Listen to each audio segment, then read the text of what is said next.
How's it going, guys? And welcome back to What Do You Think? It's me, Amir. It's me, Alvin. Yes, we got Alvin back. And we're here for a new edition of Title Defense. So if you've never seen this series, the whole premise is someone wants to bring in a movie they either really love or they think is overrated, and it is us trying to change the narrative on a certain movie. And this week, we are doing it on the newest Studio Ghibli movie, Boy and the Heron. So we have a running narrative on the channel that I really, really adore Boy and the Heron. I think it's an incredible movie, and I think I don't know if it's one of the best. I don't know if it's the best movie, but I think it's a very, very strong, possibly S tier addition to Hayao Miyazaki's portfolio. And Alvin, we ended up watching it with him last December, and he was kind of sour on the movie. He liked certain aspects, but I believe he fell asleep in the theater. So this might be his first official time watching Boy and the Heron, and I am excited to hear his first thoughts. But No. no? Let me get this narrative straight. All right, because this would not be a proper title defense if it is my first time watching it. Correct me if I'm wrong. That's how I get you right now, Amir. We didn't even start the video, and I got you, right? I did not fall asleep during the movie. Pull in your brother. Go ask Omid. Go ask Nick. I watched it with you guys. I was tired, but I did not fall asleep. I will preface that right now. And you can ask Omid, I kept throwing zingers in the movie because of how bored I was, because I was cranky and I was tired. Yes. So that's valid. I can't bring Omid in to corroborate Alvin's story, so we have two narratives. You get to choose which one you want to believe. But today, I brought in Boy and the Heron because I've been noticing with some of my other brothers, some other people that have seen the movie, there's this underlying kind of through line that I'm seeing where everyone just keeps saying Boy and the Heron is either overrated, it didn't deserve the Oscar, it's a boring movie, it's a nonsensical movie. And today, I want to talk to Alvin in this title defense, and I want to make the point to him that I think Boy and the Heron is an incredible movie, that it is not interested in its plot as much as it is interested in its themes. And I think that's what makes the movie incredibly strong. And I think it is something that is enhanced with multiple viewings, especially if you do know Hayao Miyazaki's life story and the metaphors that are being made in this movie. But that's what I kind of wanted to say in the opening. Me rewatching it today, I thought it was great. The only thing I will say is it is a little bit slow in the beginning. It takes about maybe, I think, 36 minutes for... What happened? No, 36 minutes for Mahito. Yeah, for his journey to begin. But I understand for the premise of the movie, it's essentially establishing everything about Mahito and why he's kind of disconnected with everything around him. So you kind of have to establish him to kind of embark on this incredible journey. Mm-hmm. So what were your thoughts, Alvin, when you rewatched Boy and the Heron yesterday, you said? I rewatched it yesterday on HBO Max. I rewatched Max, actually. All right, bro. All right. I'm going to leave this call. This is the end of the video. You guys, thanks for watching. Stick around to the channel for the next title defense. Bye.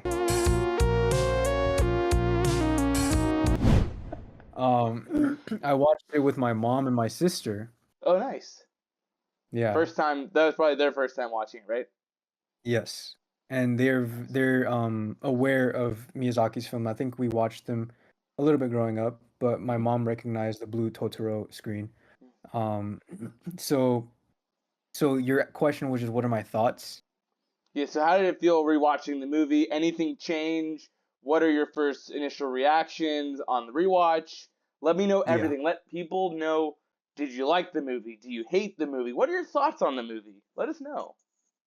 This might come to you as a shock, or maybe you have expected this, knowing me. But on a rewatch, this movie is a masterpiece. I don't know if you're joking. No, I'm joking. Dude, you were speechless. You were speechless. I got you. I got you, bro. You should have seen your face. You were like... I was like, wait a minute, is he cooking? And then I realized, oh no, Alvin doesn't like to cook. Alvin I likes actually love to to cook. DoorDash, so he I doesn't actually love DoorDash. to cook. I've never DoorDashed a day in my life. I've never DoorDashed a day in my life. But this movie, in all seriousness, I think that this movie is not that much interested in the plot, but it is much more interested in the themes that it presents. So you just say what I said. Isn't that familiar? Doesn't that sound familiar? What the Huh? fuck? So, Um, so I'm you not. agree with I'm not that gonna. point then? I'm not gonna beat around the bush. This movie is not for me, but I did enjoy all the technical aspects. This is a beautiful movie, beautifully animated, beautifully scored. Did you watch it dubbed or subbed? I watched it dubbed since I was like, oh, Same. yeah. Because I eventually I'm going to watch it subbed, but it was like every time I've seen it dubbed. So I was like, oh, just for this, I'm gonna watch it in the version that I've seen it in, and then on another rewatch when I don't have to worry about the timing for a video, I plan on watching it subbed. Yeah, that was the same with me because it started like on Max by default, it's subbed. Hmm. But I remembered, I'm like, dude, Robert Pattinson's performance is so good as the Heron. I want to rewatch it dubbed. So I Yes. rewatched it dubbed, and this time, to be honest, not a lot of things have changed for me. I think I kind of went into the movie open-minded, but a lot of the stuff still persisted for me. But I'm not saying that this is a bad movie, Amir. I am I not know. trying to get that message lost. This is not a bad movie. Yeah, I think you This think it's movie a is just boring movie. That's what you probably think, right? this movie is just not for me because it's a slow burn. When you say slow Like you burn, are you said, talking about just the first act, or are you talking about the entirety? Because I think once it hits a certain moment, I think it's almost because when I was watching this movie, I felt like it almost plays like a play. I don't know if you felt that same thing. Did you dude, notice I that? will say this. I will say this. It gave me major flashbacks to when we watched Spirited Away on ice. Okay, yeah. Yes, but It's very similar to Spirited Away because this movie is essentially a love letter to everything Hayao Miyazaki has done, which I respect. so let me ask you this. I'm kind of doing a throwback to our No Way Home video. What is your thesis? And I'm gonna try to argue your thesis. I'm not gonna try to argue the movie. I'm gonna argue Amir Bihajurnia. All right. So like I was saying in the beginning of the video, I think this movie is incredibly strong, and I've been hearing people say this movie is boring. I think people that think it is boring maybe don't understand how to look beyond the surface of the movie. I think people aren't doing their due diligence and they're expecting the movie to spoon feed them meaning. So I think this movie is Mhm. incredibly in depth, and I would say it's an S tier Ghibli movie. I'd say it's amongst the top echelon of Ghibli. Oh wow. Wow. Okay. I understand Um, also it's gonna be hard for you to argue that this is not a shot at you. This is not a shot at you, but you haven't this is you haven't seen a lot of Ghibli movies, so that angle might be hard for you to talk about. Yes or no? yeah. How No, many of yeah. them? I will say this, with Omi being absent in this video, this is gonna be a common, sorry, not a common, this is gonna be a rare Alvin L. This is gonna be a very rare Alvin L, I will say, because Amir is the resident Ghibli glazer. He Not a loves glazer, dude. Ghibli. He loves And Miyazaki. I appreciate it. I appreciate just yeah, I appreciate Studio Ghibli. I think it's they have a great catalog, and my thing is like Spirited Away is one of the most beloved. Some people say it is the greatest Studio Ghibli movie. I think I like Boy and the Heron more than Spirited Away. I think Boy and the Heron has much more to it. I think it is a deeper movie. So, which you have seen Spirited Away, right? Not only live action, you've seen it animated, correct? Yes. Okay. And I know it's been a while since you maybe seen Spirited Away. You might not remember it. Which one did you like more finishing this movie? Because Omid, he hasn't seen all the Studio Ghibli movies like I have. And I believe his favorite Studio Ghibli movie is Spirited Away. And that is a very common opinion to have. It's usually Spirited Away, Totoro, Howl's Moving Castle. For me, this is not even my favorite. My favorite is Isao Takahata's Only Yesterday, which I'm not going to be making this a whole video about their catalog, but I'm bringing it back to your point since I'm treating you as an MCU uh, casual viewer. You've seen 2, maybe 3 of the movies, right? Kind of intermission. My favorite is actually Grave of the Fireflies, then Spirited Away. Okay. Tell him to come in. Tell him to come in. He wants to talk to you for a second. What's up? I just want to say hi. He wants to say hi. Oh, tell me what's up. Say what's up. Yeah. So again, I'm not arguing the catalog with you because that's essentially me kicking you when you're down. Let's just go back to Spirited Away, Boy and the Heron. And what the question is, what did I enjoy more? Which one do you like more? Yes. That is a tough question. I think in some ways this movie feels like a Spirited Away knockoff, maybe? Am I wrong? Knockoff or Redux? Can you explain the difference? I'm a stupid idiot, Amir. No, you're not a stupid idiot. You're not a stupid idiot. I think what Boy and the Heron is, it is commentary on every single movie Studio Ghibli has made up to this point. It is a analysis of not only the works of Studio Ghibli, but the work of Hayao Miyazaki and his life, but also his relationship with his son, and even Studio Ghibli's relationship with people, us. It's again, I don't want to overwhelm you with stuff. I'm answering your question because, or is it? I don't know if that is hard for you to answer. You said that this movie had the same issues that you had on your first viewing, right? Can you please elaborate? You didn't really explain your issues. You just said, this is not for me, it's a slow burn. Let's have a dialogue. Let's see what were your issues so I can talk to you through your knowledge rather than my knowledge, right? Does that make sense? Yes, but I'm going to argue for the sake of the video that this is not a discussion of my understanding of the movie. This is a video Yes. arguing your thesis. I understand, Right? but can you argue my thesis? Do you have what is your stance on the movie then? I already told you my thesis. What is your stance? At the end of the movie, when you saw it, what was your stance? What do you think? Go. This is a very well-made movie, right? This has all the elements of a great Miyazaki picture. But the essential element, the most essential, is a cohesive plot. Okay? And I know you're gonna say that this movie concerns itself more in its themes than it does with its plot. But I feel like like, because art is so subjective, all I know is that you could be making all these things up about what the movie means to you because there's no core thing that Miyazaki is really trying to hammer home in this movie. So I disagree with that, but then again, I think someone can watch this movie and understand the metaphors that are being presented even without understanding Studio Ghibli or even Hayao Miyazaki. It is essentially a story, like this is going to sound pretentious to you. You might hate this shit, but it's a story about life. It's a story about humans. That sounds very surface level. The original title of this movie was not Boy and the Heron. It was called, do you know what it's called or no? It was based on that book that his mom left him. Yes. How Do You Live?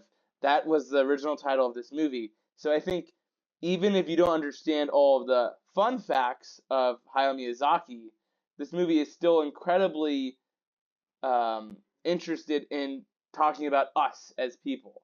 Like, I don't know if you had the same realization that I did when the Warawara are elevating into the sky and they're getting ready to be born into our world. I had this realization. I'm like, wow, this was so beautiful. Where it's like you're reminded how lucky we all are to be here. Like you might think this is preachy, but the movie is showing it is a celebration of life. Did you get that at all? Like, because again, you're saying you don't understand, or the plot is nonsensical. Is that a good description of your feelings on this movie? Is the plot nonsensical to you? I did not say nonsensical. It's not cohesive. Okay. It feels like a bunch of things stitched together. And going to what I said, where the beginning is slow, but the last 15 minutes feels like everything just happens in that 15 minutes. Am I wrong? Um, I will agree that the beginning is a little bit of a setup for what is to come, and then you're saying at the end, uh, are you talking about in terms of the plot? It wraps everything up too fast for you? Yeah, the resolution, because it takes so long for Mahito for the whimsical journey to start, right? You're kind of stuck in his house in the outside of Tokyo for quite a bit. Yeah. Then he's in the world that his Yes. granduncle created. Yes. And just the last like 15 minutes is just kind of relentless. Boom, boom, boom, boom, boom. They introduce the parakeets and the parakeet king, and for some reason he wants to duel the granduncle. Then he has to go to Lady Well, because Himi his and it's his world. It's the idea of when someone plays God and he's like, "I'm giving you this decision." He's like, "But what about us?" But again, I don't mean to cut you off. Go ahead.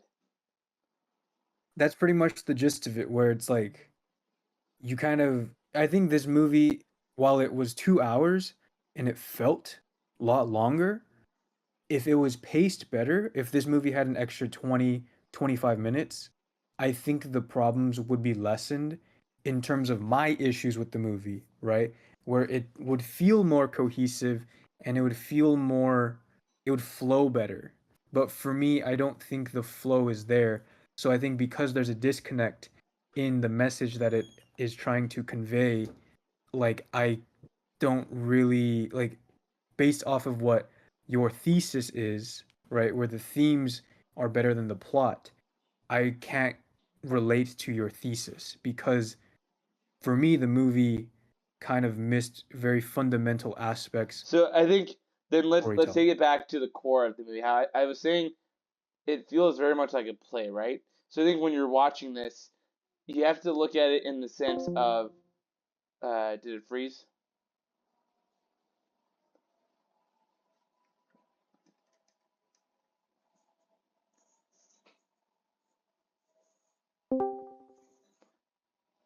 I think we disconnected there for a second.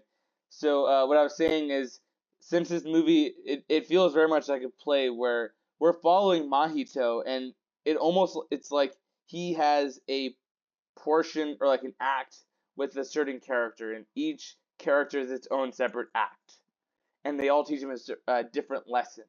So like with I think her name was Kiriko, right? The Florence Pugh's character, right? Yeah.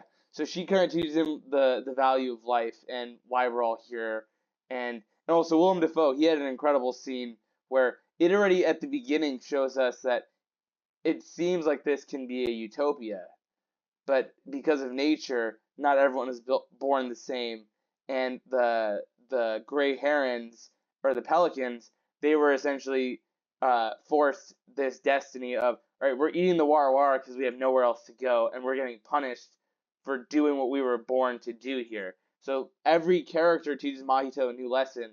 Where once you get to the final act with the granduncle or the great granduncle and like the parakeet king, I think that is supposed to show that nothing is perfect. You don't have control of everything. And he's saying, "Oh, you just need to stack these blocks every 3 days and you can make the world full of bounty, beauty, and I forgot what the third word he had was, but essentially you can make a perfect world. You can make it better than I could because they no longer have malice." And it is the idea of the older generation now passing the control onto the younger generation. But Mahito says, I'm not making that decision. It's not my choice to have that. So I think the Parakeet King, yeah, he is a character introduced in the last portion, but he serves his purpose of like arrogance, hubris of we can do whatever we want over other people. It's like you don't have that control. We'll never have that kind of control. But um, again, I don't know if you had the same kind of realizations that I did when you were watching this movie, because I think this is a movie that asks a lot of the viewer. This is not a movie that is or not even gonna say spoon fed, because that comes off as in a negative way. It is a movie that gives you the paint, and it gives you the paint brush, and it makes you essentially come to the meanings on your own. And that is all art in its entirety. And I think that the best way I can describe watching Boy and the Heron is it is like when you would go to Din Tai Fung. You don't go to Din Tai Fung every week, every month. You don't have that in your budget. But the same thing with movies. You don't always watch a movie that is a hard movie to watch. It's a very meaningful art piece. Sometimes you want to turn your brain off and watch like a Transformers 1. You know what I mean? There are movies that are highbrow and like lowbrow. But Shout that's what out I think. Owen. Watching Boy and the Heron, I think that is something that needs to be seen. Where people are saying this movie is boring, it's not for them, and I'm saying we need to challenge ourselves. I don't know if when you were watching this movie, you were only focusing it on the plot and not essentially doing any uh, deeper dives yourself. I can't speak to that, but can you understand, or do you see now when we're having this conversation that there might be more under the surface, or do you feel like I'm grasping at straws? What do you think? I think it's all there. I think it depends on the viewer on how deep they want to explore these themes because, like, yes, everything that you're talking about, I understood it when I watched the movie, right? Like the Wara Wara and the pelicans, that was probably my favorite scene. I remember when he meets with Kiriko and they kill the fish and then the Wara Wara The gutting? and then the pelicans. Yeah, that was my favorite scene of the movie and I remember that in December. Coming into this movie, I didn't really remember a lot of the movie.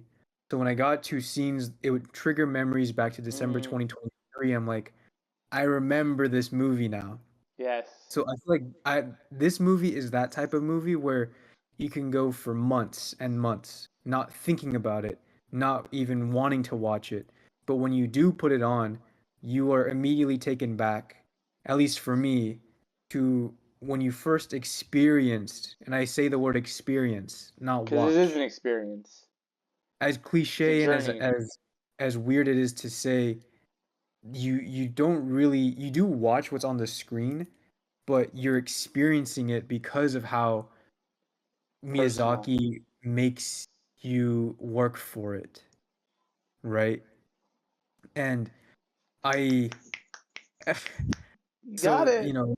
a few years ago, this is all going back to Mr. Sunday Movies, but Oh, him and God. Mesa were talking about this is when Baby Driver was coming out, Okay. and they interviewed Edgar Wright, and this was not in their specific interview, but they were talking how Edgar Wright has these things called quote unquote vegetable movies. Vegetable movies, Essential watches, it sounds like. Is that what a essential vegetable watches. movie They, is? they, they nourish you. They nourish you, Yes. right?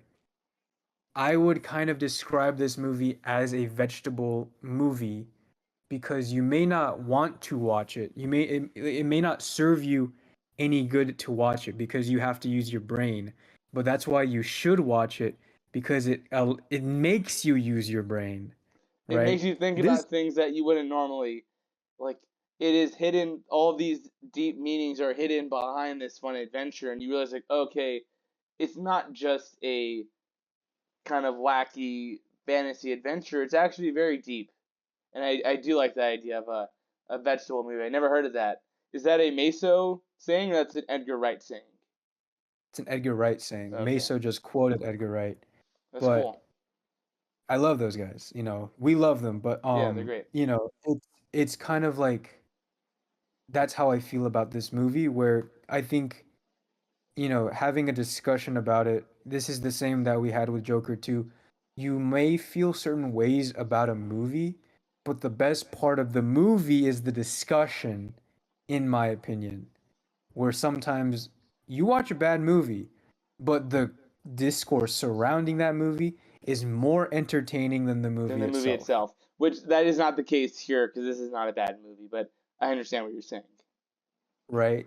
So, I this movie for me, I think I get what Miyazaki is trying to say, but maybe he's saying too much and it doesn't give him enough time to let things sit because like you said, if he's introducing these characters and they're all each lessons to Mahito, you're kind of learning the lessons at the same pace that Mahito is learning them, and they're not really settling in because they're just it's going from boom it's character Because again, character I character. think since we're talking about it's you're having to kind of work for meaning. I think this is a movie that is ripe for the rewatch. Where every time I see someone watching this, they're gonna learn something new, and I don't think it's that he has too much to say.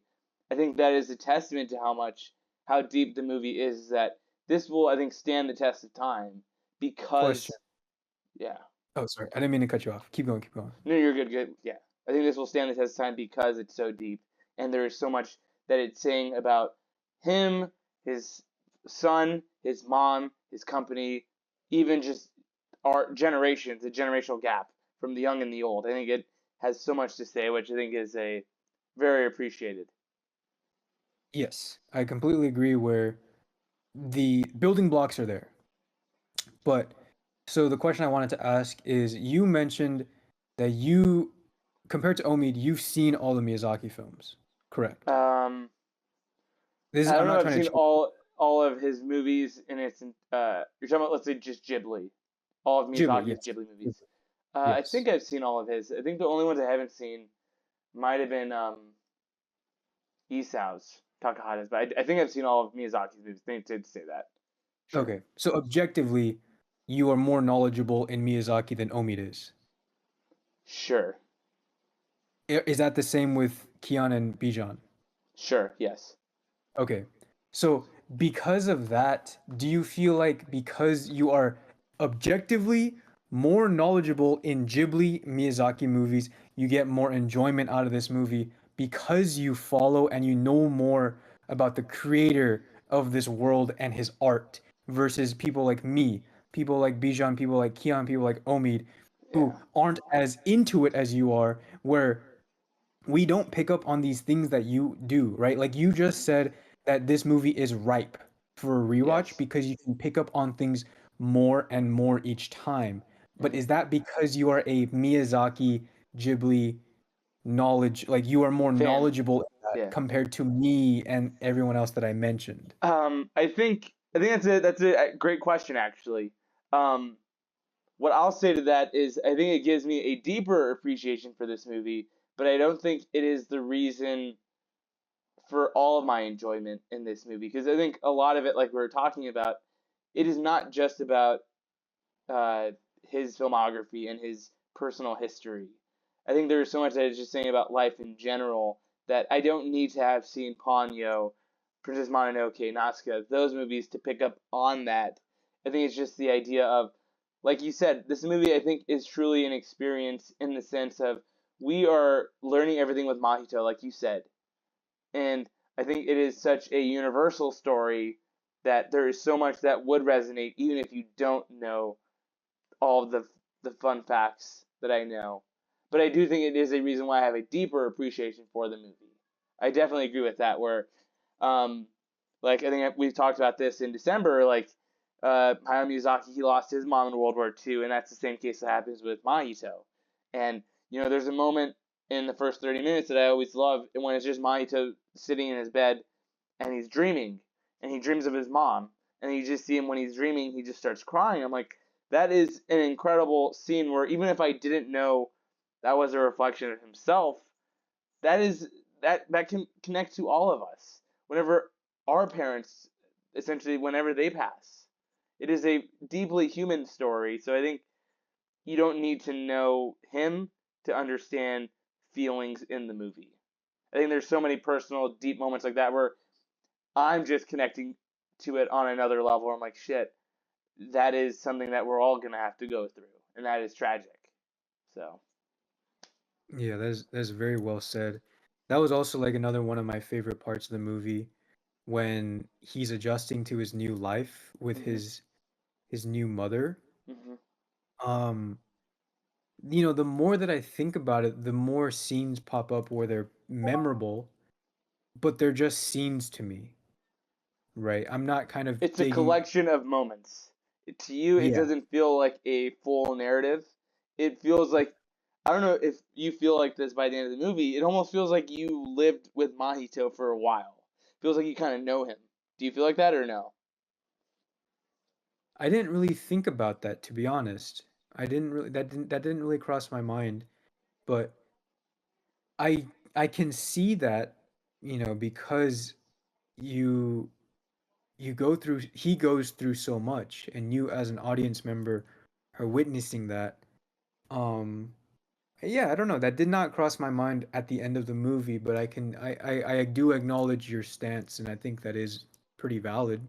Because I'll say like one of my favorite parts about this movie is just the relationship with the boy and the heron, Mahito and the gray heron.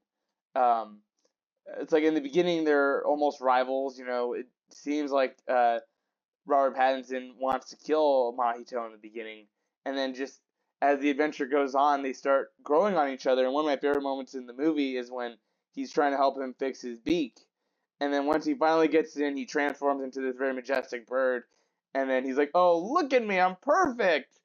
Don't think that we're friends."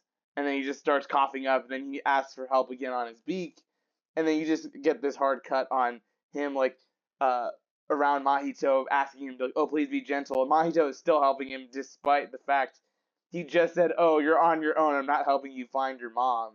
So just their relationship throughout the entire movie, where at the end of the movie, like the last thing he says to Mahito is, "So Just long, goodbye. my friend." Yeah, or Yeah. goodbye, my friend. I'm like, I loved that. Like the relationships that Mahito builds in this movie, I think, are incredible. Yes. So I think especially with Natsuko and Mahito, you get that relationship built, which it's weird to say because they're not really together in the movie too much. yes, But by the end of the movie, he like accepts her as his mom. yeah, But I also like another thing that I appreciated on this rewatch was just like Lady Himi being his mom, and yeah, it's like an analog of her saying goodbye to her son even though she didn't get a chance to, and for him to get one last moment with his mother, and their goodbye, like I remember in the movie not crying or tearing up, but like chills. if I was in a different headspace, I probably would be bawling. Like if I would, Yeah, like it would be crazy because like that is very heartfelt, and that's probably what Miyazaki had hoped for. hmm, So this movie is just kind of dumping a lot of his hopes and dreams as a young boy into Mahito, hmm, and also it's clear that the granduncle is also him, hmm, and Mahito is his son. yeah. Um, So I don't want to cut you off, but one thing I liked about when you were talking about his mom is I don't know if you caught this on the rewatch when the seven grannies are talking to Mahito about how his mom was gone for like a week or so. That was the adventure that she was on right here, where they're like, oh, she didn't know where she was. She was gone for a while, but she came back and she was all healed and she had the biggest smile on her face ever. And that was because she just came back from spending the week with her son. And as a kid, she didn't get to remember that, but in her heart, she got to experience it, and that's why when she went in there, she was ill, and that cured her. And they're like, "Oh, that was great." See, that went over Yeah, my head. Like I didn't. Now that you talk about it, that makes me appreciate, certain aspects of the movie more. But that went over my head yeah, yesterday. because it is so mentioned in the beginning of the movie, and it's like a blink and you miss it kind of thing. But that's why I'm Yeah. saying this movie is so ripe for the rewatch, where he just gives you little nuggets, and then we have to piece it together. And now it feels kind of gratifying. We're like, when you do rewatch it, that makes sense. Where what healed her was the love from her son. Yes. It's incredible. It's wow. Yeah, I think that this movie Is a little bit uh deeper than I think you're finding a deeper appreciation. I was about to say that this movie you need to be in a very specific mood. I personally don't think you can just throw on Boy and the Heron like you can with like My Neighbor Totoro or Ponyo, Yes, right? yes, You have to be in a very, very specific mood, to watch this movie because it is so dense, Yes. right? Is dense the right Yes. word? I know. I definitely agree. Where because because I bought this on the Blu-ray, so I didn't watch this Yes. on Max. So right when I popped it in and I pressed play, it jumped to where when I last had the movie playing, and it was like maybe an hour into the movie, and that was to me signified when I tried to watch it a couple months ago when it came out on Blu-ray. I was like, yeah, I'm not gonna finish it. I'm gonna watch something else right now. So I think you are right where it is not a casual Ghibli movie to watch. It's not the cozy kind of Ponyo movie making a song about ham or bacon, all that stuff. This is a dense movie, and I think for a lot of people, I mean, this like I don't want to make it sound pretentious. It's not necessarily a movie. It's more of an art form. It's like an art piece. It's an experience. It's not just a movie. It's a little bit more than that. And I think that's why, like you're saying, it is dense. You can't just put it on. It's a hard movie to watch. I agree. Yeah, yeah, no, I agree. I'm trying to think like what else there is to argue about. I know this is Because not I like know one of our, Omid, I know one of his issues with the movie was the great granduncle. I thought the great granduncle serves his purpose for the narrative. What about you? Like, because I know you said you brought up the end of the movie goes at breakneck speed. What were your thoughts? uh what was Omid's issue again? He just didn't feel anything He for the just didn't understand granduncle? why they came out of nowhere. But I think it's because he's focused more on the plot than the themes of it. But it sounds like I mean before I brought that up, you didn't have that issue. I didn't have that issue because they mentioned him a few times and you actually see him Beginning in of the movie. the beginning when they're sinking into the floor. It kind of feels like a video game where it's like he's the end boss, Mhm. where they're starting at like world one of one in Mario, Mhm. and he's the Bowser. Um, but yeah, I feel like it he didn't show up out of nowhere. He was just used very sparingly, Mhm. right? Um, I don't know what other specific issues that I have with this movie besides the big one that I mentioned. But like you said, like I guess you win because I'm conceding because I kind of came out of this movie in December with the same sentiment where like this movie has an not incoherent. I'm not gonna use the word that you mentioned, incoherent, I said because I don't nonsensical, but yeah, you didn't. nonsense. That was not your word. Yeah. I'm not gonna use that word as incoherent, but I think that it is the plot takes a back seat to this because if the plot was a 10 out of 10, this movie would be really great. But because, you know, it is it's kind of lessons like you're talking about. It's just a series of lessons Mhm. that the protagonist goes through, right?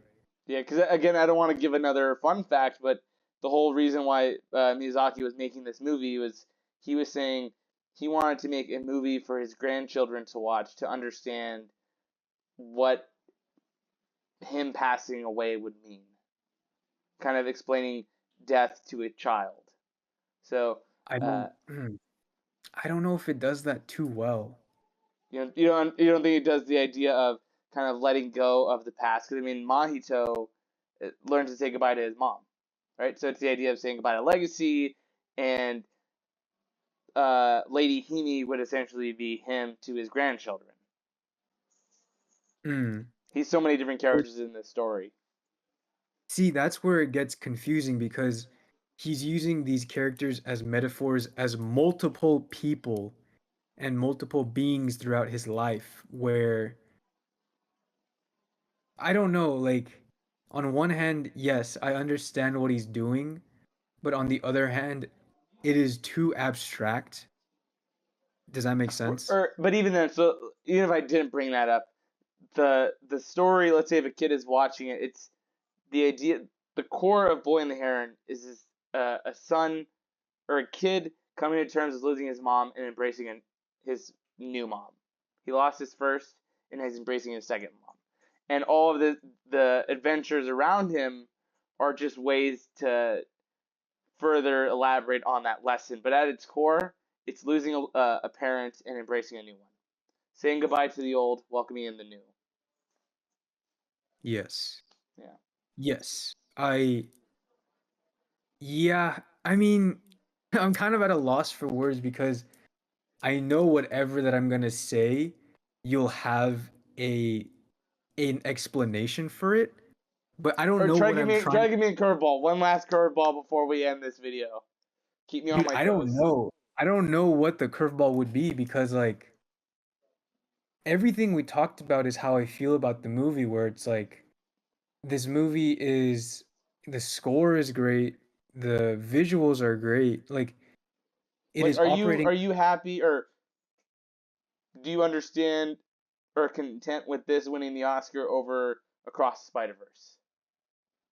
In terms of artistry, yes. But I think that obviously across the Spider-Verse, I found more enjoyment out of that, even though it's half of a movie, Mm-hmm. correct?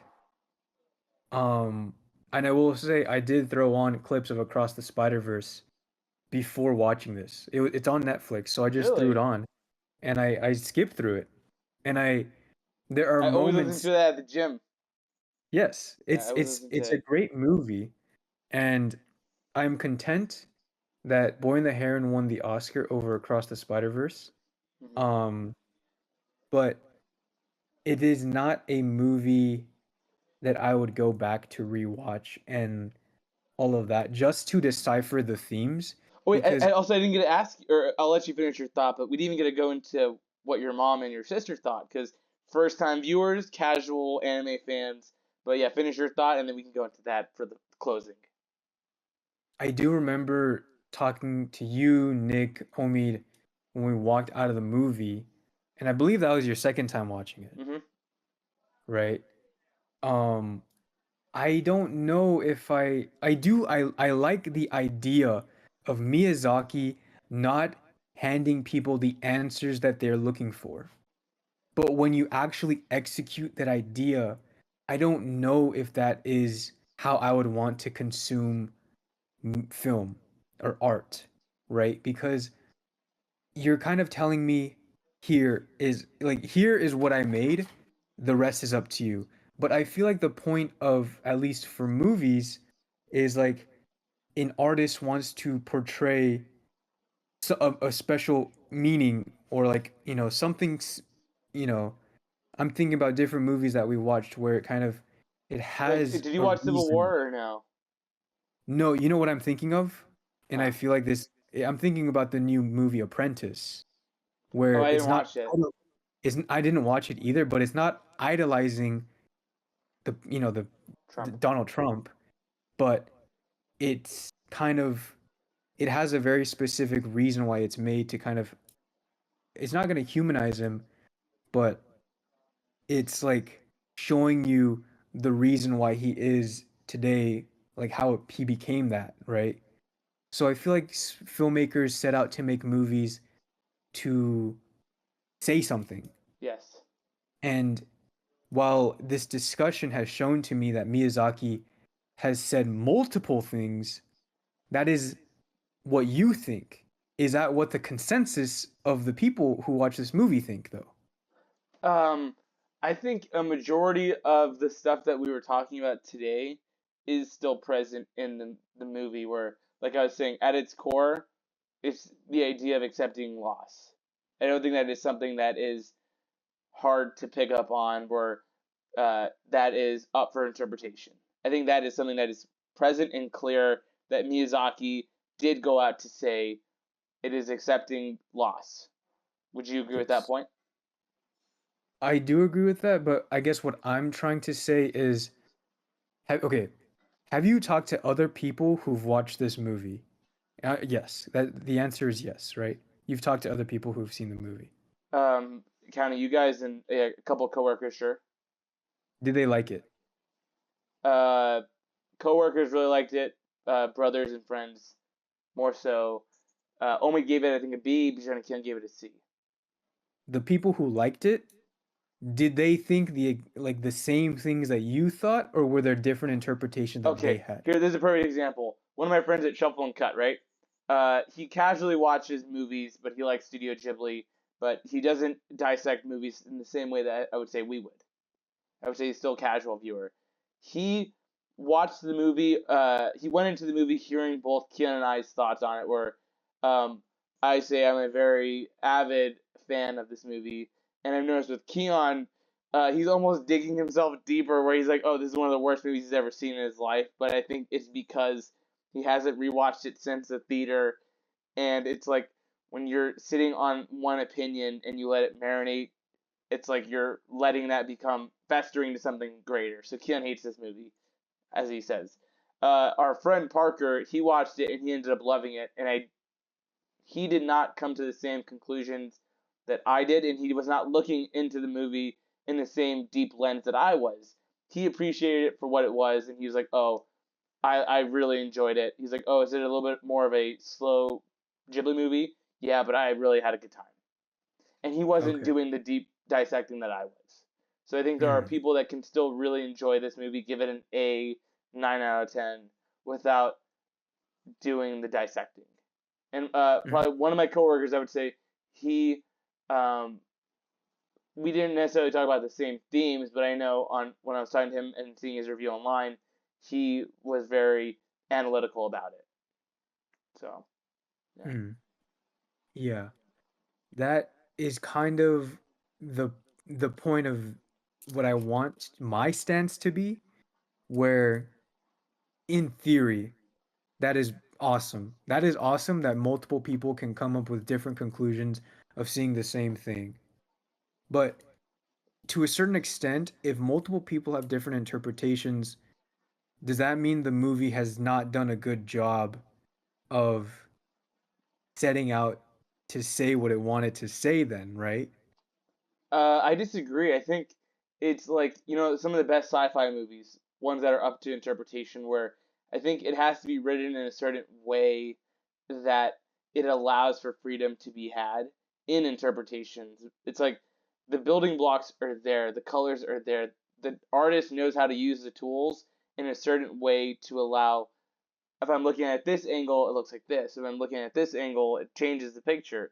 Versus, let's say, for like a Avengers Endgame, the movie is very headstrong in what it's trying to tell, but I think in that it makes it a simpler story where, uh, like we said, there's not much reinterpretation after first or second rewatches because it's kind of simple. It's very straightforward.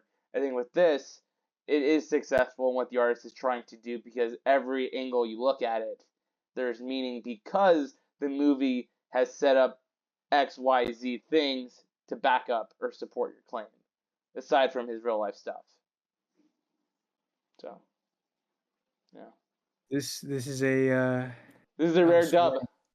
This is a I'm rare dub for sweating right now. Amir. I think yeah, this there's a lot that we can talk more about, Amir but I feel final boss status. Oh. I feel like we'd be going in circles because the idea of it I like. The execution of it could be better. That's basically my stance on this movie. I will say that. The ideas are all there.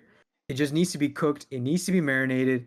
It needs to just sit longer with the audience rather than like I love the sheer balls of Miyazaki being like, "Here's what I want to put out. Up to you Deal with guys." it. Deal with it. Yes. Yes. That the sheer balls of Miyazaki to do that, that gets the utmost respect from me. But I think maybe other people expected this as well because it is a Miyazaki picture. They would want more out of it, I right? will say this though is I don't know what number exactly this is of the amount of movies he's done. Let's say if I'm not gonna count it. Probably 10 plus. 10 plus. My uh, conclusion on that is I want Boy and the Heron to be something that's wildly different. I don't want it to be derivative of a Spirited Away, Howl's Moving Castle, Princess Mononoke, any of those movies. I think this is the perfect type of movie for someone to be making almost at the end of their career where they can make these broad strokes and really swing for the fences. And essentially make something that will stand the test of time because they've already done almost everything probably someone would want to do in their career as a filmmaker. And I know he's working on another movie right now, and I hope he's able to see it to completion. But I'm incredibly excited because I think might have been the first Studio Ghibli movie that I actually saw in theaters at release. Uh, Same. I think the rest I probably saw on at home or physical media. This is the first one where even when you see the Blue Totoro logo pop on screen, I was like, I am locked the fuck in. I am so ready for this movie because I know when I looked over to my brothers, we watched it at Irvine. I was like, oh wow. So the credits rolled. I'm like, whoa, that was so good. And then Bijan and Kim are like, what are you talking about? That movie was so boring. They're like, I give that like a C. I'm like, what are you talking about? I loved it. So that also might be another thing too, where they always say your first Ghibli movie hits a little bit differently. Not that this is my first one, and it's not my favorite, but I think it is probably in the top five for sure. And I think it's just an incredible moment that we did get to see a new movie from Miyazaki in theaters, and then hopefully we get to see the next one that he gets to complete. But I wanted to ask you, what did your mom and your sister think watching this? Because they're casual viewers. Yeah, so they didn't finish the movie. They When did left they with leave? maybe they left during the Wara Wara scene. Oh, so they left So really early, like the hour mark. is it the I thought it was like the hour 15-minute mark where like Willem Dafoe gives his speech and then they after that they weren't locked in, I will say. From then they were locked in just because we're all watching the movie together. But this was maybe at like 11 at night. They Yeah, wanted to, get go ready sleep. for bed, shower and all that. So at that point, they were still casually watching it. They probably were on their phone. But I want to say like right after the Willem Dafoe scene, they kind of just went up. Why And I did stayed. it scare them? Was it like brutal, or you're No, saying they it just were was, like they're done? it was just kind of like 11:20 and they're Oh, like okay. they're just getting Oh yeah. ready for bed. Um so yeah, they left after that scene and I think that, they have certain perception of Miyazaki and Ghibli, and maybe this movie, while on the surface it looks and it feels and it sounds like a Miyazaki picture, right? But when they actually were watching it, they were surprised and taken aback at the iconography, the story, and all that, like how deep it was. Like just the fact that it begins in World War II with a hospital on fire, with a 12-year-old boy losing his mother, that sets the stage, right? Yeah. So it's not your typical Miyazaki movie. And that kind of signified to them, like, hey, I gotta lock in. I Yeah. gotta pay attention to this. Yeah. But it might also just be a clashing of tones where you go from such a very serious, heavy beginning and you were thrust into a fantasy world where these white clouds are becoming babies and birds eat them and they kill a big fish Circle of to life. But feed, right? Where it kind of I can see it being yeah, like I said, clashing where the tones just don't match.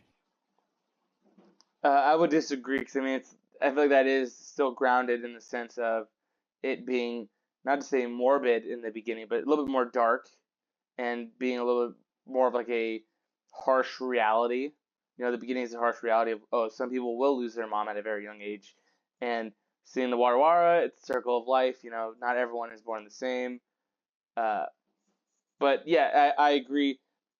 This is not going to be the type of movie that you're expecting if you don't know what to go in, like knowing of Boy and the Heron. I agree with that. So that is unfortunate they did not get to finish the movie because I'm really curious to see what they would have thought of the ending and everything.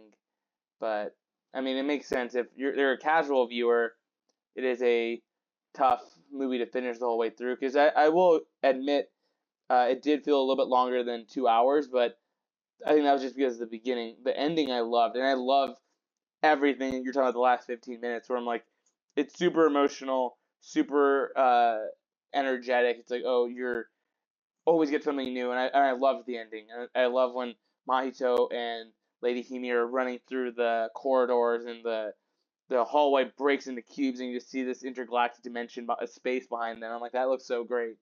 So I have nothing but incredible things to say about this movie. But anything else, Alvin, we want to say on this? Because one thing that I would love, obviously, it would be tough to do, is since I think you really had a lot to say about Boy and the Heron, I would be really interested if we did almost a Studio Ghibli complete catalog rewatch. Obviously, not in one day, but concurrently we would be watching. Like, all right, let's do Princess Mononoke. See what you think, because I mean, a lot of these you're going to be seeing for the first time, and not all of them are. They're like some of the popular ones aren't even my favorites. I might have more issues with them than you do. You know? Yes, so we've been trying to do Ghibli Fest ever since this channel was created. We were Yes. trying to do it consistently, Yeah, it's and just I, so I expensive to do. That's yeah, because that's my only thing. A-list Because doesn't I would make time. It's just the idea of paying like $25 on top of my A exactly. list is kind of tough. That's kind of whack. I'm not even kind of. That is whack. I'm not gonna lie. Yeah. I would love to do Ghibli Fest. We just have to be selective. Um, and yes, I would be down. I'm actually down to do a complete catalog rewatch or just a watch through Hmm. because, like you said, I'm not that well versed in it, and I would love to just kind of see it with adult eyes. Like I'm kind of grateful that I haven't seen these movies. Like I haven't seen the full catalog as a kid because I feel like if I went back to rewatch it, I would be clouded with nostalgia, Yeah, because right? honestly, that is why I think I haven't seen two of them, and it's from the director. My favorite movie, the director, his name is Isao Takahata. I haven't seen two of the Ghibli movies, and those are two of his movies. And I heard one of them is one of the best Ghibli movies of all time, where I almost find myself saying like, "Oh, I don't know if I want to finish the complete catalog because then there's going to be a certain point where I have like no new Ghibli movie to watch." So I mean, Yeah. like you're saying, watching something with adult eyes is incredible. So yeah, appreciate that.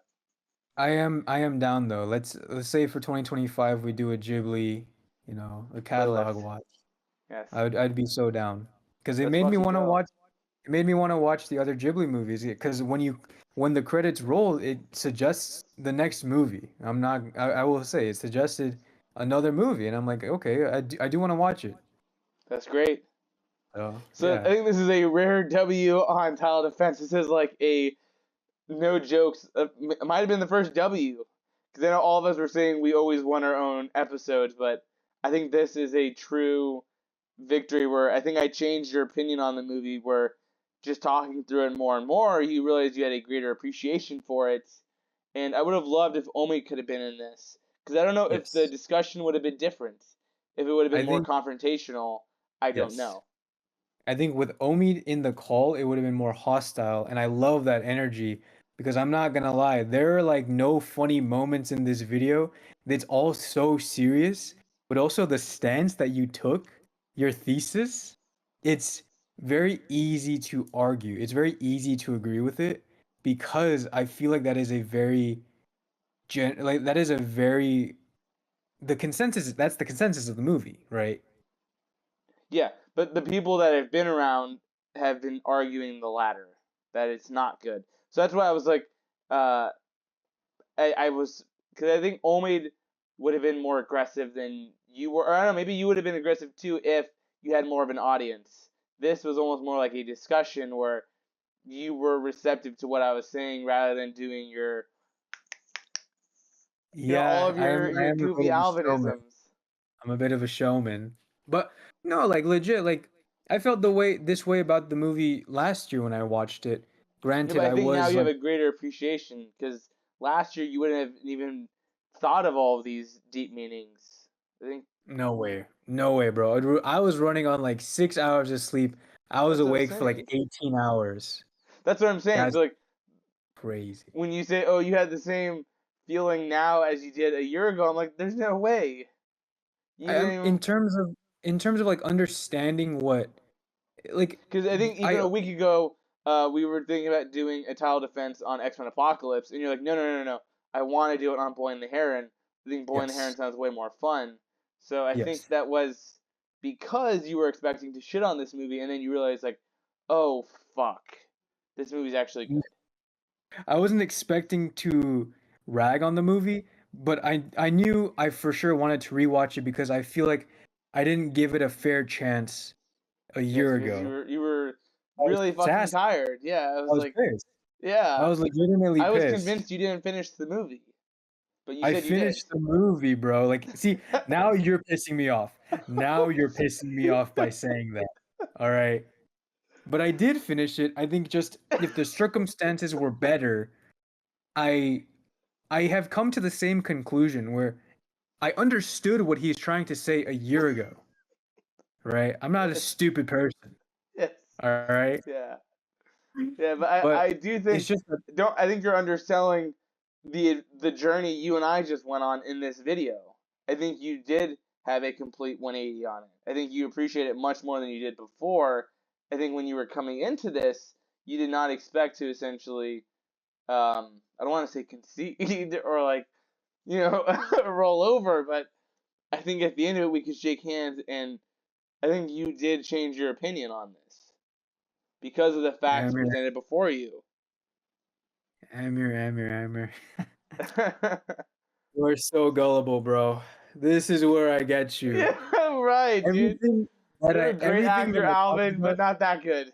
You are an everything incredible that I actor. talked about in this movie, in this Was video, bullshit. was a lie. And you took the bait. You fell for it. You lost, my friend. You're Dude, a joke. it is so easy to fight you because you just have to I just have to agree with you. I have to just agree with whatever Then you okay, then say. let's go into the fight now. If you think you're so good, I want to hear an actual defense. Uh, I want to see you put dude, up the cuffs. Huh? Amir. Everything that I just said was Was a also lie. another lie. You're such a joke. See? You're easy. You're easy, my friend. You're Uh, easy. that's why I love just doing the one-on-one tile defense because I had a really good prediction of how this was going to end. I knew it was going to be this way because like Dark Phoenix, that was all. Oh, so actually, this is not my first W. Dark Phoenix was my first W. So this is my No. second victory. Yes, Dark Phoenix was because you didn't even watch the movie. And also when I rewatched the video because I was at the gym yes or today listening to it, I'm like, man, all you ever said was this movie's really boring. This movie's just really boring, and you didn't even finish it. So I already knew that I was gonna win, and I did get the See, victory royale, chicken I don't winner. want to bring politics into this, but there's a clear You already brought underdog. politics into this when you brought up your idol, The Apprentice. So you already brought politics into this, Alvin. See, you have hubris. There's this thing called hubris where you go into these videos and you're already expecting to win. And I let you think that. And I did let you think that. And you did win, didn't you, Amir? I But did win. clearly, I wanted you to think that. I wanted you to think that you would win. So because of that, everything that we just did in this video, there's not really a point because we're just talking and it's just going in a circle. So if I you really think educated about you. I educated you. I gave it, you an education. like you said, it was more of a discussion than a lesson. Right? uh, I Uh, will say I'm gonna be very happy when I rewatch this review or this tile defense, and there's gonna be a lot of times where when I'm speaking gospel to you, you're like, okay, yeah, I do see that now. I do see that. I never thought of it that way before. So that is again, I think this was classic. a true informative session for you because I mean you were always saying this where whenever I watch movies I look for deeper meaning than maybe you do, and I think this is an example of one of those moments. But Boy and the Heron I think is an incredible picture, and I think I was able to win you over in this tile defense. It was successfully defended. And Alvin, let the people know what will be your next pick. I want to see you pick something really, really interesting. I don't know if we're gonna keep it non-comic related, or if you want to go back to the comic trope. Let them know. No, no comic tropes. I'm gonna throw a curveball, actually. It's gonna be a title offense. again. And And my it's gonna be video, on Boy and the Boy Heron. and the Heron. Yes. You You are just can't so get me. predictable. You are so predictable, Alvin. You are No, so. but the fact that you guessed that I would say that makes you so predictable because I knew that you were gonna say that I would have chosen the Boy and the Heron. All right? Who's the winner now? Who's the You're the winner winner, now? chicken dinner. But actually, Yes, right. what would you pick? I thought the next one was Omid's pick. Well, let's just say when it's your turn next, what do you pick? 'Cause I know you love I Tron Legacy. I haven't really thought that far ahead Yeah, because you I don't thought really the do that. next. I noticed that from this video. You don't really like doing heavy lifting. Dude, I lift heavy. Actually, not as heavy as you guys. I missed the gym session. This is gonna get real deep real quick, but I missed the gym session because they would push me. But Yes, I whatever. agree. Um, what is my pick? It might be a Star Wars movie. It might be Solo, The Rise of Skywalker. Okay, that would be actually a really good pick. I haven't seen that Thank in you. a long time. Thank you. Thank you. Thank you, sir. Yeah. Yeah. Well, this was a great discussion, Alvin. I think Omid is really going to enjoy seeing this. I don't know if he would have coached you in a different approach, but I thought you did very well. And I think this is an incredible video for anyone out there that maybe didn't like Boy and the Heron on its first watch, or even if you did. And I think there is even more to be found on the under the surface of Boy and the Heron.